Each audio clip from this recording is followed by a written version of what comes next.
Sun astro TV நேயர்களுக்கு இனிய வணக்கங்களும் வாழ்த்துக்களும். நேயர்களே, இந்த நிகழ்ச்சியின் மூலமாக நாம் ஏற்கனவே பார்ப்பது போல ஒவ்வொரு ராசிக்கும் இருக்கக்கூடிய தனித்தனியான குணாதிசயங்கள், பிறப்பம்சங்கள், அவருடைய திறமைகள், அவர்கள் எதை செய்யலாம், எப்படி இருக்கலாம், என்ன செஞ்சால் நல்லாயிருக்கும் அப்படிங்கிற விஷயங்களை பற்றி நிறைவாக பேசி வருகிறோம். அதில் இப்போ நம்ம கவனிக்க போகிறது கன்னிராசி நேயர்களை பற்றி. இந்த கன்னிராசி என்று எடுத்துக்கொண்டாலே உங்களுக்கு தெரியும், கன்னி என்றாலே ஒரு பெண்ணினுடைய சிம்பல் போட்டிருக்கும் அந்த இடத்துல.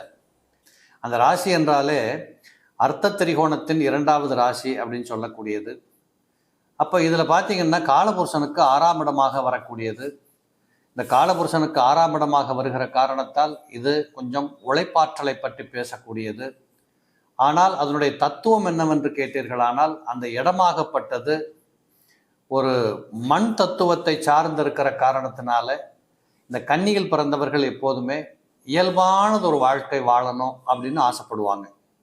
இந்த உலகத்தில் கொஞ்சம் என்ஜாய் பண்ணுறவங்க, ஊர் உலகம் சுற்றுறவங்க, கொஞ்சம் நாடு விட்டு நாடு போகிறவங்க, இன்னும் சொல்லப்போனால் வசதி இருந்தாலும் இருக்காவிட்டாலும் அதில் ஓரளவுக்கு நம்ம நல்லா இருக்கணும், என்ஜாய் பண்ணணும், சேமிப்பெல்லாம் அப்புறம் பார்த்துக்கலாம், இப்படி என்று சொல்லுகின்ற நிலைகளிலே இந்த கன்னிராசியில் பிறந்தவர்கள் நிறைய பேர் இருக்கிறத பார்க்கலாம். சார், எப்படி பார்த்தா ஆண்கள் தான் ரொம்ப என்ஜாய் பண்ண ஆசைப்படுவாங்க, பொண்ணுங்க ரொம்ப சிக்கனத்தை கடைப்பிடிப்பாங்களே, பொண்ணுங்க எப்போதுமே பயந்து வாழ்க்கையை நடத்தக்கூடியவங்களாச்சே, இப்படி என்று நீங்கள் ஒரு கேள்வி கேட்கலாம்.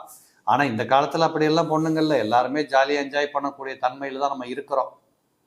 ஆனாலும் கூட அந்த ராசிக்கு அந்த பெண்ணின் சிம்பலை வச்சிருக்கிற காரணத்தினால ஒரு தாய்மை உள்ளம் படைத்தவர்கள் அப்படின்னு சொல்லலாம். ஒரு கேர் எடுத்துக்குவாங்க. இந்த கன்னிராசிக்காரங்களே பார்த்தீங்கன்னா ஒரு 10 பேரோட போகிறாங்கன்னா அந்த 9 பேரை பற்றி ஒரு கேர் எடுத்துக்கிறதுல சிறப்பான கெட்டிக்காரங்களாக இருப்பாங்க. ஒரு டூர் போகிறீங்களா, அதில் ஒருத்தர் கன்னிராசிக்காரங்க இருந்தாங்கன்னு நீங்கள் நம்பி அவர் பின்னாடி போகலாம். ஒழுங்கானபடி திட்டங்கள் போட்டிருப்பார். சரியானபடி எல்லா நடவடிக்கைகளும் அங்கங்கு காத்து கொண்டு இருக்கும். அலுப்பில்லாமல் சலிப்பில்லாமல் நீங்கள் ஊர் சுற்றி பார்க்குற மாதிரி இருக்கும். இப்படிப்பட்ட திட்டமிடுதலிலும் கணக்கு போடுறதுலையும் மற்றவங்களை அரவணைச்சு போகிறது, மற்றவங்களுக்கு ஒழுங்கு அந்த ப்ராப்பராக அவங்களுக்கு செய்ய வேண்டியதை செஞ்சு கொடுக்கறது, வழி நடத்துறது, இது எல்லாத்துலேயுமே இந்த கன்னிராசிக்காரங்களுக்கு ஒரு ஆனந்தம் அல்லது ஒரு இஷ்டம், ஒரு தெளிவு இருக்கும். இந்த கன்னிராசி என்று சொல்லக்கூடியது அறிவார்ந்த சிந்தனைகளுக்கு பெயர் பெற்றவர்களாக இருப்பாங்க. இவங்க பெரும்பாலும் பார்த்தீங்கன்னா உடம்பால உழைக்கிறது அப்படிங்கிறத விட அறிவை பயன்படுத்தி உழைக்கின்ற இடங்களில் இவர்களை அநேகம் பார்க்கலாம். குறிப்பாக சொல்ல போனால் வாத்தியார் வேலைக்கு போகிறதுக்கு இஷ்டப்படுவாங்க, கொஞ்சம் கவுன்சிலிங் பண்ணுறதுக்கு இஷ்டப்படுவாங்க, பேச்சாற்றல் உடைய தொழில்களுக்கு செல்லக்கூடியவர்கள், அட்வொகேட்டாக போகிறவங்க, இப்படிப்பட்ட தன்மைகள் கொண்டிருக்கக்கூடிய அநேக இடங்களில் பார்த்தீங்கன்னா இந்த கன்னிராசிக்காரங்க இருக்கிறத பார்க்கலாம். கூடவே இவங்களுக்கு கொஞ்சம் தர்ம சிந்தனைகள் அதிகமாக இருக்கும். நீதியும் நேர்மையும் ரொம்ப பிடிக்கக்கூடிய ஒரு விஷயம் இருக்கும். அது ஆண்களாக இருந்தாலும் பெண்களாக இருந்தாலும் கன்னிராசியில் பிறந்தவர்கள் வாழ்க்கையில் இந்த நீதி நேர்மைகளுக்காகவே சில சுகபோகங்களை விட வேண்டிய கட்டாயங்கள் கூட இருக்கும். இதனால சில நேரங்கள் என்ன ஆகும்னு கேட்டிங்கன்னா, கணவன் மனைவி உறவுகளில் கொஞ்சம் தகராறுகள் வந்துட்டு போகிற வாய்ப்புகள் உண்டு. ஆனாலும் இந்த கன்னிராசியில் பிறந்தவர்களை பொறுத்தளவு எதையும் சமாளித்துக் கொள்ளுகின்ற, எந்த இடத்திலும் தன்னை தாழ்ந்து போகாமல் காப்பாற்றி கொண்ட தத்துவ மனப்பான்மை இவர்களுக்கு சொந்தமானது. என்ன சில நேரங்களில் பார்த்தீங்கன்னா பேசுறது, பேனாவில் எழுதுறது, டைம் டேபிளில் போட்டு கதையாக எழுதி வைக்கிறதெல்லாம் பிரமாதமாக இருக்கும். அதை ப்ராக்டிக்கலாக போய் ஒரு இடத்துல இருந்து காரியமாற்றலாம் என்று கணக்கெடுகிற போது சோம்பேறிகளாக, நழுவ விடக்கூடியவர்களாக, அந்த கிடைக்கின்ற வாய்ப்புகளை பயன்படுத்த தெரியாமல் விட்டுறாங்க பாருங்க. இந்த இடங்கள்ல கன்னிராசிக்காரங்க 2 பேர் இருக்கிறத நீங்க பார்ப்பீங்க. ஏனென்றால் காலபுருஷனுக்கு 8ஆம் இடமாக இருக்கக்கூடிய விருச்சகம் என்பது இவர்களுக்கு 3ஆம் இடமாக வருகிற காரணத்தினால அந்த 3ஆம் இடம் என்பது தைரிய வீரிய பராக்கிரம உங்களஸ்தானம்னு சொல்லுவோம். அப்ப இந்த உங்கள பராக்கிரமம் என்று சொல்லக்கூடியது திட்டமிடுதல், தைரியமாக உழைத்தல், நேரம் பார்த்து உழைத்தல், நேரத்திற்கு எழும்புறது போறது வர்றது, இப்படிங்கிறதுல இந்த கன்னியில பிறந்தவங்களுக்கு கொஞ்சம் சோம்பேறி எண்ணங்கள் இருக்கும். ஆனால் இதை சொன்னால் அவர்கள் ஒத்துக்கொள்ளவே மாட்டார்கள். ஏனென்றால் அவர்களுடைய கணக்கு வேறையாக இருக்கும், இந்த உலகத்தின் கணக்கு வேறையாக இருக்கும். அந்த அடிப்படையில் சில இடங்களில் சில முரண்பாடுகள் இருப்பதையும் இவர்கள் சந்திப்பார்கள். அதே போல காலபுருஷனுக்கு 8ஆம் இடம் என்பது இவர்களுக்கு 3ஆம் இடமாக வருகிற காரணத்தால் இளைய சகோதரங்கள் கூட கொஞ்சம் ஒத்துப்போகிறது கஷ்டமாக இருக்கும். தன்னை விட வயதில் குறைந்தவர்களோடு ஒத்துப்போவது கடினமாக இருக்கும். அப்படி ஒத்து போகிறது அப்படின்னா அந்த தன்னை விட இளையவர்களாக இருக்கக்கூடியவர்கள் இவர்களுடைய பேச்சையெல்லாம் கேட்டாங்கன்னா ஒத்து போகும், எல்லாத்தையும் செஞ்சு தலையில் தூக்கி வச்சு கொண்டாடுவாங்க. அதே மாதிரி கொஞ்சம் இஎன்டி ப்ராப்ளம் அப்படிங்கிறது இவங்களுக்கு நிறைய வர்றதை பார்க்கலாம். கன்னிராசிக்காரங்களுக்கு கொஞ்சம் சின்ன வயசுலேயே சளி தொல்லைகள் வருவது, கண்ணு காது மூக்கு தொண்டை போன்ற உடல் துவார வியாதிகள் ஏற்படுவது. அதில் இன்னும் சொல்லப்போனால் புதன் என்று எடுத்துக்கொண்டாலே வலது பக்கம் ஷோல்டர்னு சொல்லுவோம், செவ்வாய் என்று எடுத்துக்கொண்டால் இடது பக்கம் ஷோல்டர்னு சொல்லுவோம். அப்போ இந்த ரெண்டுலேயும் பார்த்தீங்கன்னா செவ்வாய் ராசிக்கு 3ஆம் பாவாதிபதி, அந்த ராசி என்று சொல்லக்கூடியதே புதனுடைய அம்சமாக இருக்கிறதுனால தோள்பட்டையில வலி வருவது என்பது இவர்கள் தவிர்க்க முடியாதவர்களாக இருப்பாங்க. நான் முதலே சொன்ன மாதிரி சுறுசுறுப்பு கம்மின்னு சொல்லியிருக்கிறேன். இந்த உட்கார்ந்து வேலை பார்க்குற இடங்கள்ல இவங்க நிறைய பேர் இருப்பாங்க. அதுலேயும் இப்போல்லாம் நோட்டு புத்தகத்தில் எழுதுகிற மாதிரி பேரேடு வேலையெல்லாம் போயிடுச்சு. எல்லாமே சிஸ்டத்தில் உட்கார்ந்து வேலை பார்க்குற காலம். அப்படிங்கிறதுனால தோள்பட்டை வலி வருமானால் கண்டிப்பாக நீங்கள் ஒரு எக்ஸசைஸ் பண்ணுறதோ அது எப்படி தீர்த்து கொள்ள வேண்டும் என்று நீங்கள் முயற்சிக்கணுமே தவிர எடுத்த உடனே டாக்டர் அப்படி இப்படின்னு போய் பார்த்தீங்கன்னா பயமுறுத்துவாங்க. கொஞ்சம் கவனமாக இருக்கணும்.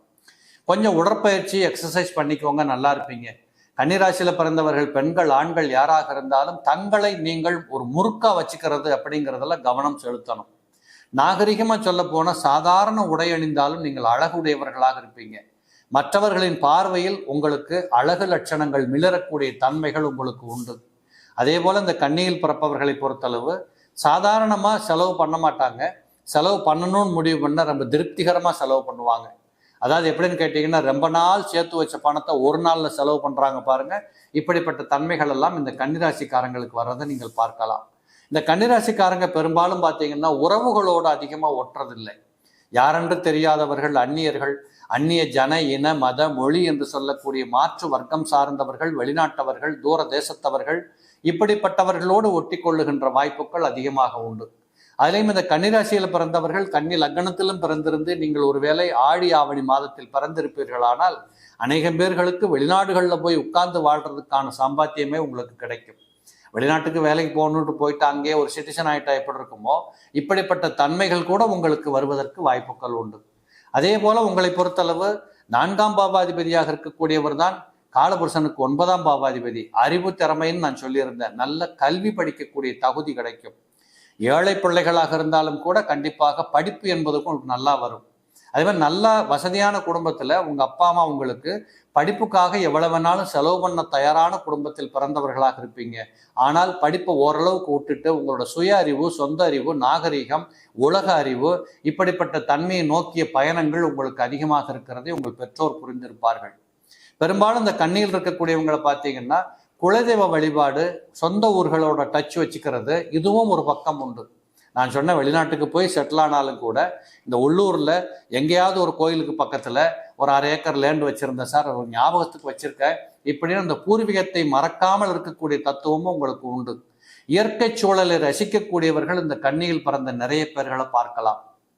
அதுலேயும் குறிப்பாக சொல்லணும்னா சனி பகவான் ஜாதகத்தில் சற்று அதிக பலம் பெற்றிருந்தார் என்றால் இயற்கை சூழல் ரசிக்கக்கூடியது, குலதெய்வ வழிபாடு, குலதெய்வம் கோயிலுக்கு கோயில் கட்டி கொடுக்கறது, இன்னும் சொல்லப்போனால் சொந்த பந்தங்களை அரவணைச்சு போகிறது, உதவிகள் பண்ணுறது, குறிப்பாக யாருக்காவது கல்யாணம்னா தவறாமல் போய் அட்டன் பண்ணுறது, அவங்களுக்கு தேவையானதை செஞ்சு கொடுத்துட்டு வர்றது, இந்த இயலாத முடியாத உடல்நலம் குன்றியவர்களுக்கு ஆறுதலாக அவர்களுக்கு பதில் கொடுக்கறது, இப்படிப்பட்ட சைக்கலாஜிக்கல் எஃபெக்ட்ல நீங்கள் நல்லா பேசி ஒருத்தருடைய மனதை ஓட்டக்கூடிய தன்மைகள் எல்லாம் இந்த கன்னியில் பிறந்த ஆண்களுக்கும் பெண்களுக்கும் உண்டு.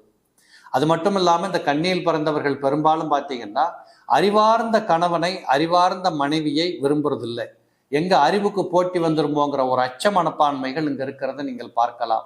எப்பேற்பட்ட கணவன் மனைவி அமைந்திருந்தாலும் உங்கள் வாழ்க்கை நல்லபடியாக போயிடும். காரணம், காலபுருஷனுக்கு 9ஆம் பாவாதிபதி, காலபுருஷனுக்கு 7ஆம் பாவாதிபதி 2 பேருமே பார்த்தீங்கன்னா குருவும் சுக்கிரனும். இந்த குரு சுக்கிரன்ல கன்னிராசியில பிறந்தவங்களுக்கு பெரும்பாலும் பார்த்தீங்கன்னா சுக்கிரன் யோகத்தை கொடுக்கக்கூடியவர். ஆகையினால் கண்டிப்பாக மனைவி ஏற்பட்ட பிற்பாடும் உங்கள் வாழ்க்கை மிகச்சிறப்பாக இருக்கும்.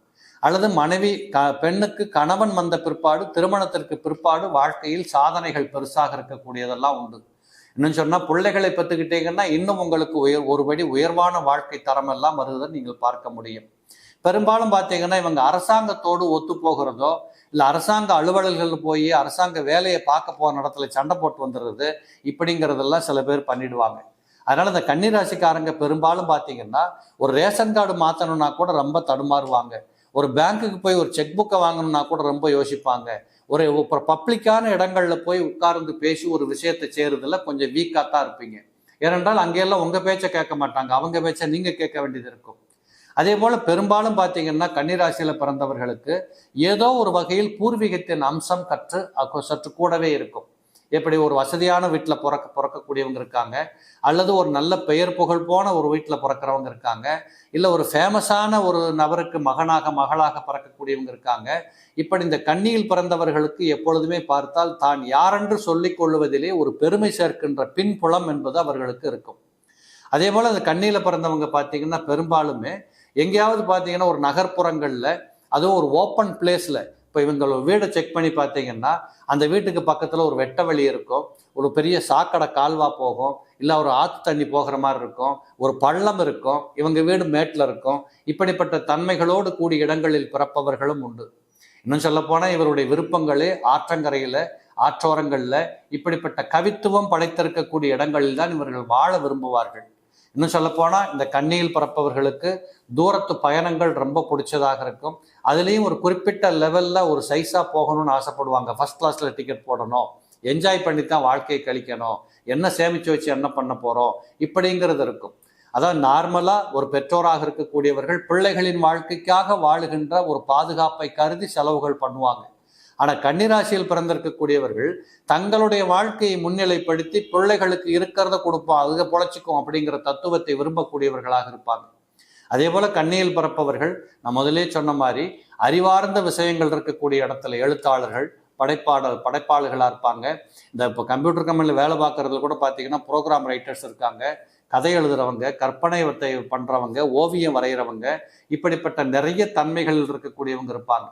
அதே போல் இந்த கன்னி என்று எடுத்துக்கொண்டு பார்த்தீர்களானால் இந்த உலகத்தில் பூமி சார்ந்த தொழில்கள் அவர்களுக்கு ரொம்ப சிறப்பாக இருக்கும். ஒரு சிவில் இன்ஜினியரிங் படிச்சுட்டு போகிற பையனுக்கு நல்லபடியாக வேலை கிடைக்கும்.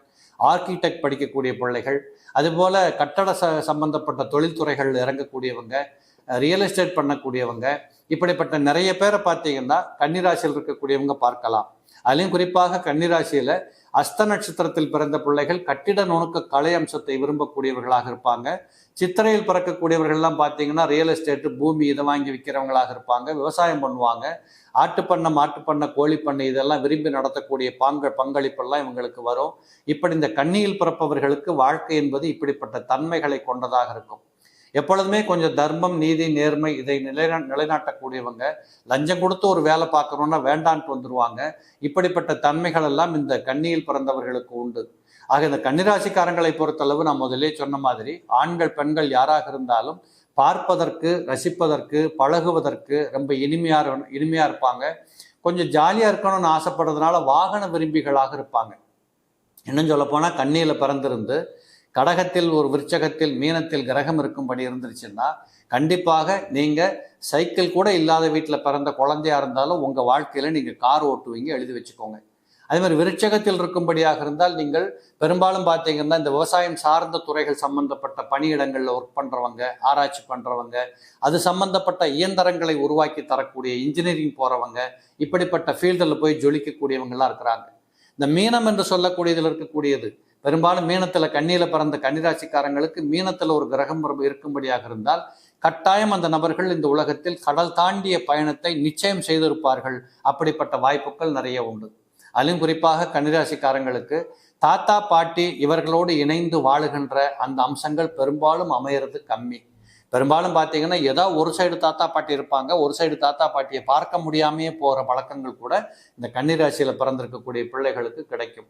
இப்படியான பல நோக்கங்களை பார்க்கின்ற போது இந்த கன்னியில் பிறந்த பிள்ளைகள் இந்த உலகத்தில் பார்த்தால் வாழ்க்கையை அனுபவித்து வாழ வேண்டும் என்று சொல்லக்கூடிய அடிப்படை சித்தாந்தத்தை கையில் வைத்துக்கொண்டு அது கூடவே தானும் உழைத்து பெயர், புகழ், கௌரவம், சுகம், அந்தஸ்து இவைகளை பெற்றுக்கொண்டிருக்கக்கூடிய ஒரு வாழ்க்கையை அமைத்து கொள்வதிலே மிக சிறப்பாக இருக்கக்கூடியவர்கள். இந்த கன்னிராசின்னு எடுத்துக்கிட்டாலே ரொம்ப பிடிச்ச விஷயம் என்னன்னு கேட்டால் யாருக்கும் மனசார துரோகம் செய்ய மாட்டாங்க. ஆனால் பெரும்பாலும் பார்த்தீங்கன்னா இவங்களை ஏமாத்திட்டு போறவங்க இருப்பாங்களே தவிர இவங்க இன்னொருத்தருக்கு போய் துரோகம் பண்றது, ஏமாத்துறது அப்படிங்கிறது இருக்காது. இப்படிப்பட்ட நல்ல குண இயல்புகளோடு பிறக்கக்கூடிய இந்த கன்னிராசி பிள்ளைகளை பற்றி இப்போ நிறைய பேசியிருக்கிறோம். இதே போல மீண்டும் ஒரு நல்ல தகவலோடு உங்களை சந்திக்கின்றேன். நன்றி, வணக்கம்.